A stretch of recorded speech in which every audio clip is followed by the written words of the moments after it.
যে স্ট্র্যাটেজিটা আজকে বলবো এটা শুধু বায়োলজির না, এটা প্রত্যেকটা সাবজেক্টের জন্য অ্যাপ্লিকেবল। তুমি যদি মনে করো যে তোমার যে চ্যাপ্টার রয়েছে সেটাকে তুমি 7 দিনে ডিভাইড করবে, তাহলে তুমি 7 দিনে ডিভাইড করে পড়ো। তুমি আজকে দেখছো, আজ থেকেই তোমার ডে 1 শুরু হচ্ছে। আজ থেকে নেক্সট উইক ধরো, আমার হাজারবার পড়ানোর পরেও, হাজারবার বলার পরেও তুমি পরীক্ষায় বড় কোশ্চেন নামিয়ে আসতে পারবে না। ভিডিও দেখলাম, শীতকালে কম্বলের নিচে ঘুমিয়ে গেলাম, এরকম নয়। যেদিন যেমন প্রয়োজন পড়বে করো, কিন্তু নেক্সট 35 দিনে তোমাকে সিলেবাসটা কমপ্লিট করতে হবে, কারণ লাস্টে 2 থেকে 3 দিন বাংলা পড়বে, মনে থাকে জানো। সুতরাং প্রত্যেকটা সাবজেক্টের যদি একইভাবে তুমি মেনটেন করতে পারো 35টা দিন, এই 35টা দিন যদি পরিশ্রম করো, আমি গ্যারান্টি দিচ্ছি তুমি মাধ্যমিকের টেস্টে যা নাম্বার পেয়েছিলে তার থেকে 50 নাম্বার বেশি মিনিমাম পাবেই। হ্যালো মাধ্যমিক 2026 এর বাচ্চারা, কেমন আছো? আশা করি পড়াশোনা খুব ভালো চলছে, কারণ তোমাদের ওয়ান শটের ক্লাস ফ্রি অফ কস্ট চলছে, ফ্রি ক্রাশ কোর্স। সেই সঙ্গে যা কিছু তোমাদের পড়াশোনার জন্য প্রয়োজন, যেমন স্টাডি রুটিন থেকে শুরু করে স্ট্র্যাটেজি, সবকিছুই কিন্তু একইভাবে দিচ্ছি। আজকে আমি কথা বলবো যে নেক্সট 35 ডেজ, আর মাত্র বাকি আছে 38 থেকে 39 দিন। যখন এই ভিডিওটা তোমরা দেখছো তখন হয়তো আরেকটু কম সময় আছে। আমি কথা বলবো 35 দিন, লাস্ট 35 দিন কিভাবে পড়াশোনা করলে তুমি এতদিন যা পড়াশোনা করে এসেছো তোমার সেই জায়গাতে ভালো রেজাল্ট পাওয়ার একটা সম্ভাবনা থাকবে। আজকে কথাটা আমি কেন বলছি, কারণ বহু স্টুডেন্ট এই লাস্টে এসে যদি ঠিকঠাক ভাবে পড়াশোনাটা না করে, তার যেটা এক্সপেক্টেড মার্কস সেই জায়গাতে কোথাও না কোথাও যেন একটু ঘটিয়ে যায়। এই সময়টাই প্রয়োজন শুধুমাত্র প্রপার একটা স্ট্র্যাটেজি, যেখানে তোমার রিভিশন থাকবে, যেখানে তোমার মক টেস্ট থাকবে, যেখানে তোমার প্র্যাকটিস থাকবে এবং তোমার নিজের মধ্যে একটা কনফিডেন্স বিল্ড আপ করার জায়গা থাকবে। সুতরাং যে স্ট্র্যাটেজিটা আজকে বলবো এটা শুধু বায়োলজির না, এটা প্রত্যেকটা সাবজেক্টের জন্য অ্যাপ্লিকেবল। হ্যাঁ, আমি বায়োলজি তোমাদের পড়াই, আমি লাইফ সায়েন্স তোমাদের পড়াই, আমি লাইফ সায়েন্সের উদাহরণ দিয়ে বাকি সাবজেক্টগুলো করার জন্য তোমাকে আমি বলে দেবো। আজকে ভিডিওটা দেখছো, আজকে খাতা নিয়ে বসো, প্রত্যেকটা সাবজেক্টে যেমন ভাবে বায়োলজিতে ডিসকাস করছি তুমি সেইভাবেই নিজের মতো করে একটা ফর্মুলা বানাও যে আমি কিভাবে প্রত্যেকটা সাবজেক্টকে এই 35 দিনে মিনিমাম নিজের মধ্যে একটা কনফিডেন্স বিল্ড আপ করতে পারবো, যে এই চ্যাপ্টার থেকে যাই আসুক না কেন এটা আমি পুরো ধোঁয়া উড়িয়ে রেখে দেবো, আমি এটা পুরোপুরি ভাবে করতে পারবো, এখানে আমি ফুল মার্কস তুলতে পারবো। এই কনফিডেন্সটা যদি আনতে চাও আজকে খাতা নিয়ে বসো। যেমন ভাই বায়োলজিটা বলছি, বাকি সাবজেক্টগুলো নিজেকে করতে হবে। সব থেকে প্রথম আমাদের বাকি আছে ধরলাম 35 দিন। আমি 35 দিন কেন ধরছি, যদি তোমার কাছে 2-3 দিন হাতে এক্সট্রা টাইম থাকে, সেটা একদম প্রথম যে পরীক্ষা বাংলা থাকে না, সেই পরীক্ষার আগে 2-3 দিন শুধুমাত্র বাংলায় পড়ো। তার বাদে বাকি যতদিন এখন পর্যন্ত বাকি আছে সেটা নিয়ে স্ট্র্যাটেজিতে দিচ্ছি। বাকি আছে 35 দিন। 35 দিন মানে 7 দিন করে হলে 5টা সপ্তাহ বাকি আছে। এই 5টা সপ্তাহে আমাদের স্ট্র্যাটেজি থাকবে যে প্রত্যেক সপ্তাহে একটা করে চ্যাপ্টার পড়বো, প্রত্যেক সাবজেক্টের বাংলা ইংরেজি থেকে শুরু করে প্রত্যেক সাবজেক্টের। প্রত্যেক সপ্তাহে কদিন থাকে? এক সপ্তাহে 7 দিন থাকে। আমার টার্গেট থাকবে প্রত্যেক দিন যেন মিনিমাম একটা করে সাবজেক্টে একটা করে চ্যাপ্টার কমপ্লিট করে তারপর রাত্রে ঘুমাতে পারে। স্যার আপনি স্টাডি রুটিনেতে বলেছিলেন যে সকাল বিকাল সন্ধ্যা রাত্রি 7টা সাবজেক্টই 7টা পড়ার। তুমি যদি সেই রুটিন মেনে চলো, সেইভাবেই পড়ো, কিন্তু তোমার কাছে সময় থাকছে এক সপ্তাহে 7 দিন। 7টা সাবজেক্টের জন্য সমান পরিমাণ টাইম দিয়ে একটা করে চ্যাপ্টার তোমাকে কমপ্লিট করতেই হবে। তুমি যদি মনে করো যে তোমার যে চ্যাপ্টার রয়েছে সেটাকে তুমি 7 দিনে ডিভাইড করবে, তাহলে তুমি 7 দিনে ডিভাইড করে পড়ো। তোমার যদি মনে হয় যে একদিনেতে একটা চ্যাপ্টারকে আমি কমপ্লিট করে নেবো একটা সাবজেক্টের, তাহলে তুমি সেইভাবে পড়তে পারো। তোমার কাছে দুটো অপশন আছে, 7 দিন, একটা সপ্তাহে 7 দিনে 7টা ডিফারেন্ট সাবজেক্ট পড়ে প্রত্যেক সাবজেক্টে একটা করে চ্যাপ্টার কমপ্লিট করা, অথবা 7 দিনই 7টা সাবজেক্টই পড়বো যেমনটা প্রিভিয়াস রুটিনে ছিল, এবং প্রত্যেক সাবজেক্টের যেটা যেমন টাইম দেওয়ার দরকার সেইভাবে টাইম দিয়ে 7 দিনেতে একটা করে চ্যাপ্টার কমপ্লিট করবো। যেমন আমি বায়োলজির কথায় চলে আসি। বায়োলজির প্রথম উইকে জীবজগতের নিয়ন্ত্রণ ও সমন্বয়, এই চ্যাপ্টারটা ফ্রি অফ কস্ট একদম ইউটিউবের মধ্যে আমি পড়িয়েছি। এর মধ্যে শুধুমাত্র যেখানে উদ্ভিদ হরমোন বা উদ্ভিদের চলন আছে সেই পার্টটা বাকি আছে, সেটাকে আমি পড়িয়ে দেবো। তাহলে তুমি যদি উদ্ভিদের জগৎ বা নিয়ন্ত্রণ বা সমন্বয় তুমি আজকে দেখছো, আজ থেকেই তোমার ডে 1 শুরু হচ্ছে। আজ থেকে নেক্সট উইক ধরো, কথার জন্য বলছি, আজকে যদি তোমার শুক্রবার অথবা শনিবার হয়, তুমি শুক্রবার শনিবার থেকে নেক্সট শুক্রবার শনিবারের হিসাব করো, রবিবার থেকে রবিবার নয়। তুমি যেদিনে দেখছো ভিডিওটা সেদিন থেকেই নেক্সট 7 দিনের তুমি কিন্তু ক্যালকুলেশন করো। বায়োলজির ক্ষেত্রে প্রথম দিনে তুমি জীবজগতের নিয়ন্ত্রণ ও সমন্বয় চ্যাপ্টারটা ধরলে, তুমি ক্যালকুলেশন করে দেখলে যেখান থেকে কত মার্কস আছে, এখান থেকে প্রায় 19 নাম্বার আছে। কত নাম্বার? 19 নাম্বার। 19 নাম্বার আছে মানে 7 দিনে নেক্সট এক সপ্তাহে এই 19 নাম্বারকে পুরো তোমাকে ঘেঁটে খেয়ে নিতে হবে। ঘেঁটে খাবার জন্য সব থেকে প্রথম কি করবে, এতদিন পড়াশোনা হয়েছে কি হয়নি কোনো অসুবিধা নেই, আমি তোমাদের biology free of cost video দিচ্ছি।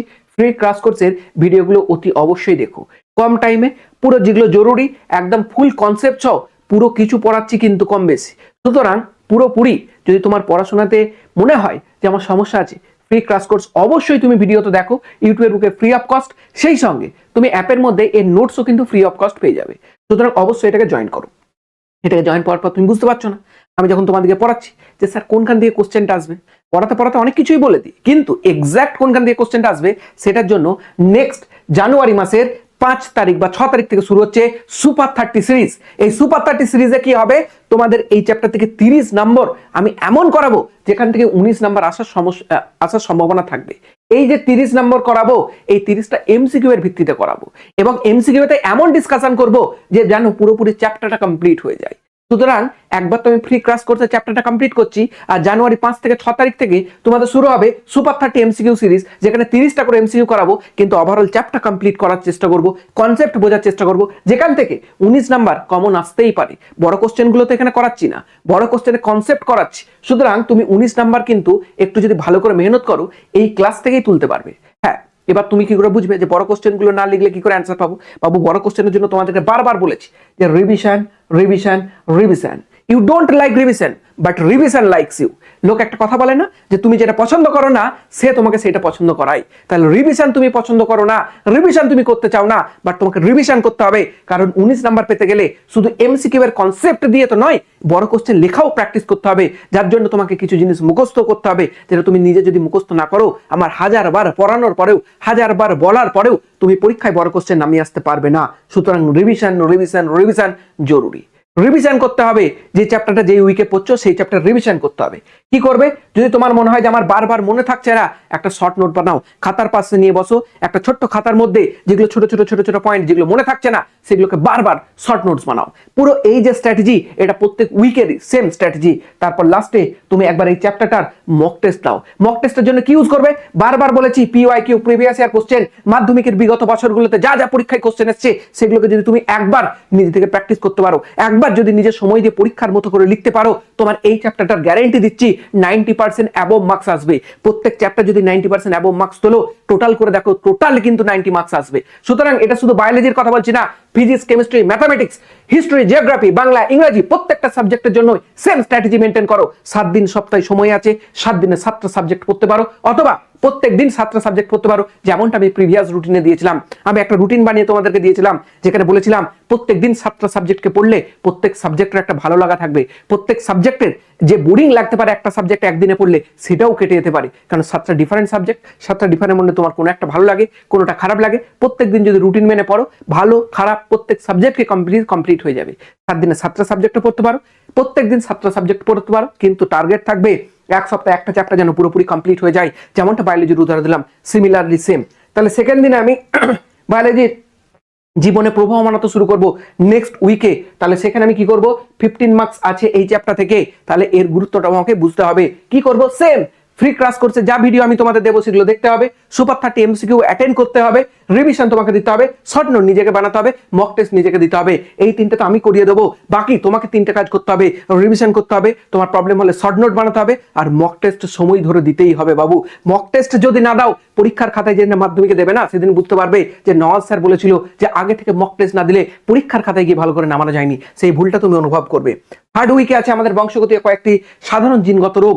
এটা এমন লেভেলে পড়াবো, তোমার যদি এতদিন পর্যন্ত ডাউটস থাকে কোনো চিন্তার বিষয় নেই। এটা লেখা আছে থার্ড উইক, ঠিক আছে, আমি পড়িয়ে দেবো কিন্তু জানুয়ারির মধ্যেই, জানুয়ারি 15 তারিখের মধ্যে তোমাদের সিলেবাস কমপ্লিট করার চেষ্টা করবো। সুতরাং চিন্তার কোনো বিষয় নেই, ক্লাসগুলোকে তুমি যখন টাইম আছে তখনই করবে, কিন্তু থার্ড উইকে তুমি এই চ্যাপ্টারটাকে রাখবে কমপ্লিট করার জন্য। আমি পড়িয়ে দিচ্ছি, তোমার ক্লাস করা হয়ে যাচ্ছে, কোনো চিন্তা নেই। তারপরে এসে তুমি এটাকে রিভিশন করবে ভালো করে, মনে থাকবে। ফোর্থ উইকেতে অভিব্যক্তি অভিযোজন তুমি তোমার বাকি সাবজেক্টগুলো তো একইভাবে চ্যাপ্টার নাম অনুযায়ী সাজাও। আশা করি 5টা 6টার বেশি তোমাদের প্রত্যেক সাবজেক্টে চ্যাপ্টার নেই, যদি থাকে কোনো দিন কোনো উইকে 2টো করে চ্যাপ্টার ঢোকাও, সহজ চ্যাপ্টারগুলোকে 2টো করে ঢোকাও, 3টে করে ঢোকাও, যেদিন যেমন প্রয়োজন পড়বে করো। কিন্তু নেক্সট 35 দিনে তোমাকে সিলেবাসটা কমপ্লিট করতে হবে, কারণ লাস্টের 2 থেকে 3 দিন বাংলা পড়বে। মনে থাকে জানো, এই 35 দিনটাকে যদি রিভিশন করে রাখো, পরীক্ষার আগে যেদিনে একদিনও ছুটি নেই অথবা একদিন ছুটি আছে, সেদিনে সুপার তুমি কি করতে হবে, রিভিশন করতে পারবে। তারপর পরিবেশ ও তার সম্পদ ও তার সংরক্ষণ করো। এই চ্যাপ্টারটা যেদিনে করবে, সেই এই চ্যাপ্টারটা যে উইকে করবে, সেই উইকেতে এমনিতেই তোমার এই চ্যাপ্টার আগেই শেষ হয়ে যাবে। এই চ্যাপ্টার একদিনও টাইম লাগে না রিভিশন করার জন্য, বাকি স্ট্র্যাটেজি সেম হবে। এবার প্রশ্ন হবে না, স্যার যেটা ফার্স্ট উইকে পড়েছি এটা তো 5 নাম্বার সপ্তাহে এসে ভুলে যেতেও পারি। সেই জন্যই তোমাদেরকে আগেই বলেছিলাম আমি যে চেষ্টা করবে প্রত্যেক দিন দুপুরবেলায় টেস্ট পেপার প্র্যাকটিস করার। টেস্ট পেপার যদি তুমি প্র্যাকটিস করো, প্রত্যেকটা সাবজেক্টের প্রত্যেকটা চ্যাপ্টার কোশ্চেন সেখানে থাকে, তখন তুমি প্রত্যেকটা সাবজেক্টের প্রত্যেকটা চ্যাপ্টার কোশ্চেন যখন করবে, তখন তুমি রিমাইন্ডার পাবে যে এটা কি পড়েছিলাম আমি আগে, এটা আমি কি করেছিলাম এই রিমাইন্ডার পেতে থাকলে প্রত্যেকটা সাবজেক্টের প্রত্যেকটা চ্যাপ্টার প্রত্যেক উইকেতেই কম বেশি কোশ্চেন করে করে রিভিশন হয়ে যাবে। আর ডাইরেক্টলি বই পড়ে রিভিশন, স্ট্র্যাটেজি মেনে রিভিশন তো এইভাবে করবে, কিন্তু প্রত্যেক চ্যাপ্টার ওভারঅল একটা রিভিশন কিন্তু হয়ে যাবে। সুতরাং প্রত্যেকটা সাবজেক্টের যদি একইভাবে তুমি মেনটেন করতে পারো 35টা দিন, এই 35টা দিন যদি তুমি পরিশ্রম করো, আমি গ্যারান্টি দিচ্ছি তুমি মাধ্যমিকের টেস্টে যা নাম্বার পেয়েছিলে তার থেকে 50 নাম্বার বেশি মিনিমাম পাবেই। এবার যদি কেউ বলো স্যার আমি 650 পেয়েছি, 700 কি পাবো? পেতেও পারো, না পাবার কি আছে? 700 পাওয়া কি অসম্ভব কিছু ব্যাপার না। 600-র নিচে যারা আছো শিওর 50 নাম্বার বাড়াতে পারবে যদি এই স্ট্র্যাটেজি মেনে পড়াশোনাটা স্টার্ট করো। আমি এই স্ট্র্যাটেজি মেনে পড়াশোনা করেছিলাম লাস্টের 1 মাস পুরোপুরি একটা করে সাবজেক্টকে, একটা করে চ্যাপ্টারকে পুরোপুরি অ্যাটেনশন দিয়েছিলাম, একটা করে উইকে, এবং সেইভাবেই আমি রেজাল্ট করেছিলাম। কেমন রেজাল্ট করেছিলাম অফকোর্স তোমরা জানো।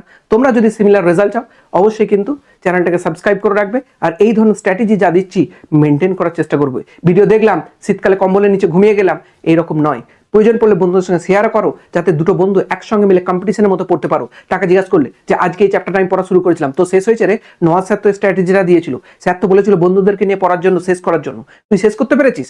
যদি তোমার বন্ধুদের মধ্যে এরকম একটা প্রতিযোগিতা থাকে, নিজেদের মধ্যে যদি একটা বন্ধুত্বের মধ্যে প্রতিযোগিতা থাকে, তাহলে তোমার চ্যাপ্টারটাও শেষ হবে, তোমার বোরিংও লাগবে না। মনে হবে ও তো শেষ করে নিচ্ছে, আমাকেও শেষ করতে হবে। ও তো মক টেস্ট দিচ্ছে, আমাকেও দিতে হবে। ও মক টেস্টে এত নাম্বার পাচ্ছে, আমার কি ভুল হচ্ছে দেখতে হবে। এটা কিন্তু জরুরি, একটা হেলদি কম্পিটিশন সবসময় জরুরি ভালো রেজাল্ট করার জন্য। মাধ্যমিক প্রথম ভালো পরীক্ষা, প্রথম ভালোভাবে প্রিপারেশনটা নিয়ে শেখো। পরবর্তী জীবনে যত কঠিন পরীক্ষা আসুক না কেন ভয় লাগবে না। এই 35টা দিন নিজেকে সময় দাও, এই 35টা দিন তোমার টিচারকে সময় দাও, এই 35টা দিন বাবা মার জন্য পরিশ্রম করো। বাবা মা তোমার জন্য কত পরিশ্রম করে প্রত্যেক দিন আমি তোমাদেরকে বলে থাকি। সুতরাং এই 35টা দিন লেপের তলা থেকে বেরিয়ে তোমাকে পরিশ্রম করতেই হবে, করতেই হবে, করতেই হবে। চলো আজকের জন্য এতটাই। দেখা হবে নেক্সট কোন একটা ক্লাসে, যেখানে তোমাদেরকে সম্পূর্ণভাবে কনসেপ্ট আমি যেমন বলবো ইন্টারেস্টিং ওয়েতেই প্রত্যেকটা পরীক্ষায় কি কোশ্চেন আসতে পারে সেটাও বলে দেবো। চলো আজকের জন্য বাই, সবাইকে আলবিদা, পড়াশোনা করো ভালো করে।